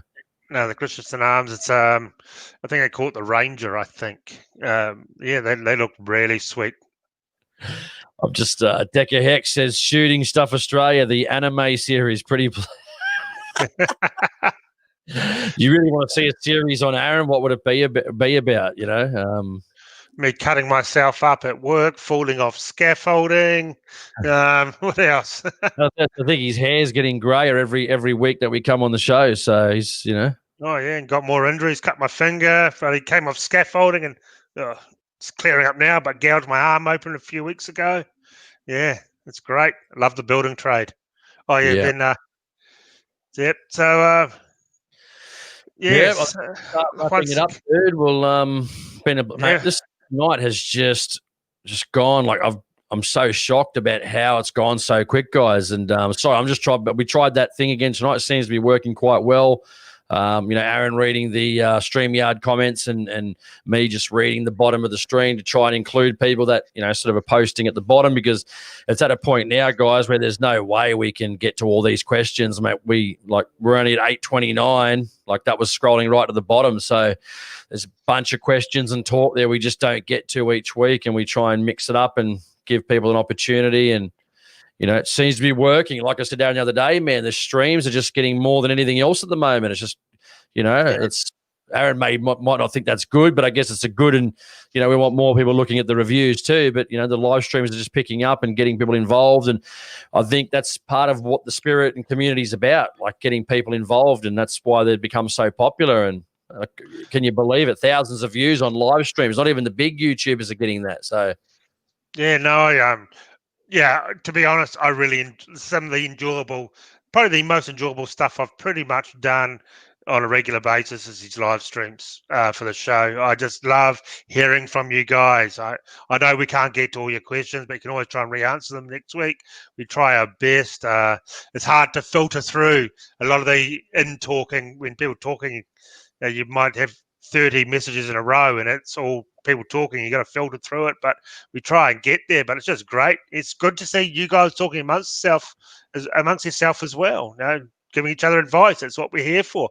Help each other out. Everyone help each other out. And someone asks a question, jump in and try and answer it in the live stream down here in the comments. So it's just fantastic. It's just always awesome seeing all these people every week. It's sort of like a big extended family. Yeah, and Pranic Megan, she's good to see the feet. I'm pretty sure she's Megan. I guess pretty sure she's female, so that's good. And she says, "Hit the thumbs up, guys." Yep, hit the thumbs up. We've had a couple of 2 thumbs down from what I'm seeing here on YouTube. So a couple of angry people not happy with the the comments, but that's few and far between. And Decker Heck. Oh, sorry, Jason. What was that? I was going to say Decker Heck said he said thanks for the live stream again. Panaplexi says he just wants as many pew-pews as possible. Pranic Megan, she goes, yes, I'm female. She's a girl and she's a grandma even. Wow, okay. So we've got some different age people here, which is fantastic. And, great that we've got females, males, all different types of shooters wanting to get on board and have a good time and join the stream. Like, what more could we ask for? So exactly. Yeah. And I was going to say, it does get, and probably Aaron will probably agree with this too, guys. This is a way to interact with people. I mean, I do podcasting. I mean, again, this is from my home. It's quite solitary when you think about it. Like, other than emails, or if I attend like an expo or something, you don't really get that interaction. You don't really get that person-to-person meeting. So it's good when we do this stuff, even though there's not person-to-person. We're seeing a lot of your comments and stuff. And, sometimes I'll go, I won't go long without getting an email, maybe a couple of days. Sometimes I get 20 in a week. And it's just that you're not face-to-face with people. So it's good to – and Aaron probably goes to his property and shoots and records, and most of the time doing it on his own. So it's quite solitary where, this sort of gives back and gets people interacting with each other. Yeah, exactly. It does. And I've only done one gun show, met a lot of people, but I can't really remember who they are, unfortunately. But yeah, absolutely. Yeah, just love engaging with everyone. It's just fantastic. And I like everyone helping each other out. And well, I think 99.9% of us are all in the same wavelength, apart from Tony. But yeah, I just love it. Absolutely love this format. And it's probably one of my favourite things I do. It's definitely something I always look forward to. Is talking to you guys. Funky And Monkey, there's always going to be some anti-gun knobs leaving a dislike. Sometimes, had that before. It's even shooters that are just upset with the content. God knows why. I mean, they want their rights back and stuff. So, um, you know, yeah, yeah. Every video I do, I get 2 thumbs down on most of them, and yeah, they're miserable bastards. They're probably some of these guys that been abusing me in the past, and I've just banned, and they got their nose in a joint because they can't carry on abusing me, or people that lay comments. They get up them, and that's when they get banned. yeah. So And Bagara said just reading a few of the ones before we finish off. He wants some stickers, mate. Someone's even saying, "How about we make some cool?" ABCD says, "How about some cool shirts so we can support?" I mean, yeah, man, it's a possibility. I don't know. Talk to Aaron about that. I keep saying I want to get shit for years, but then it's a lot to deal with in different sizes, and I'd love to get those fishing shirt style ones. I reckon they'd be cool, with logos and that. But stickers are good. Hats. I just like decent quality stuff, and that costs a lot of money. So. Dave Curte says thumbs down from the old fats from Double S Double A Belmont Range. more than likely, more than likely. I was doing shirts and hats and everything, and a couple of years ago, and the amount of money I made, it just wasn't sustainable. I'd come home from work and have to box everything up, and really, I was making something like $3 a shirt, and I was making about $4, maybe $5 a hat, and it just got too much. I just wasn't really making anything for all the work, having to go to the post office, send it all off, invoicing, and it was just a lot of work. And doing a full-time job and trying to make the videos, I just couldn't fit it all in. Happy Hunter says only the most awesome Aussies own guns. So many champions here, basically. Exactly. People want to see beanies. Yeah, once again, it's just logistics, trying to get them out. You got to be selling a lot of stuff to really make it viable, unfortunately. Yeah. And because we need some to vote for Jason. Well, you can't vote for anything, mate, because I'm not running in anything. But you never know. I'd give him hell, mate. Listen, even if I listen, at the end of the day, even if I couldn't achieve anything because I had no power. I tell you what, by crikey, I'd give him hell, mate. That's for sure. You'd never look at me and watch any of my videos in Parliament saying, "Well, that guy's not trying to do his best." That's for sure. I'll be giving him hell, mate. That's for sure. And if people haven't watched it too, I think it's on my AHP Outdoors YouTube channel. Just type in maybe AHP and then Samantha Lee into YouTube. And I was on Triple J Hack when I had a go at her on Triple J Hack. Me and her were being interviewed basically by, I think it was at Hamish McDonald. Is he on Q&A now? Is it the same guy?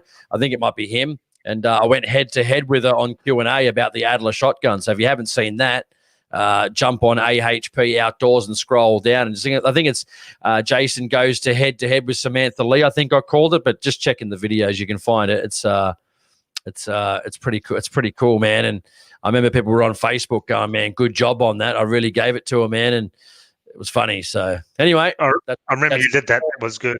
Here's one just to finish off with. You could make face masks, and I won't be silent printed on them.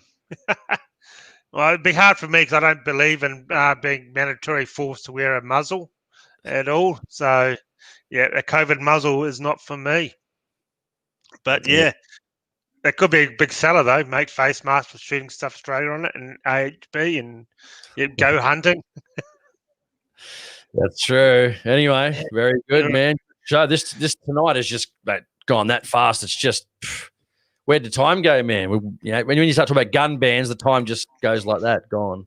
Exactly. So we'll do a light-hearted show next week about some products or something. We'll find something like that, a bit more light-hearted, not so political and that. But we just thought bring that to you this week. We do have a video out. Jason Me did. It's got record numbers, You can find it on the top of my Facebook page if you go there. And it is all about the gun bans in Western Australia. Very, very interesting. So if you haven't seen that, that's the sort of stuff we're up against here in this country. So go have a look at that. And once again, please hit that subscribe button. I need 6,000 more subscribers to be back where I was before YouTube shut me down. So this is actually a second channel, a new channel that some people might not know because I got closed down the first time. So please hit the subscribe button, thumbs up. Go over and see Jason on all his social medias. Go watch his videos. He's got some great shows here as well. He has produced in the past, and he will have a new one coming out. And tomorrow I have a review coming out on that 500 Jeffrey, and it's very interesting. So definitely have a look at that. I was very lucky to actually get the gun and have a go of it. It's something that doesn't pop up too often. So yeah, it was a lot of fun. Yeah, a lot of pain too. I think I cracked a tooth actually from the recoil. Yeah, well, got to man up, my friend. So Jason's froze. You froze there. What was that, Jason? I'm not sure who was frozen, was me or you, but I said you got to man up. I had to cut out right at that point, didn't it? Yeah, no, yep. Well, so you'll see the video tomorrow. We did it in conjunction with Brown's Plains Firearm, so you can go over to their pages. I think there's a link in the description to them as well, and give them a thumbs up and have a look at what they do. So yeah. Also, just very quickly, 2 seconds. Chris goes, we never seem to stay on topic. That's true. And JR says, yeah, rangefinders or gear next week. I think he means gear. That'd probably be a good idea. Make it lighthearted. Talk about some gear, some shooting gear. I think we already did that, but that's that'll be good, man. Anyway, yeah, we definitely will. Well, thank you very much, guys, and thank you very much, Jason, for joining us. I really appreciate it. And once again, subscribe and find Jason and me on all the social medias. You'll find our links down below. And have a fantastic week. And I hope you all get out and do some shooting this weekend. So take care and see you same time next week. Catch you later.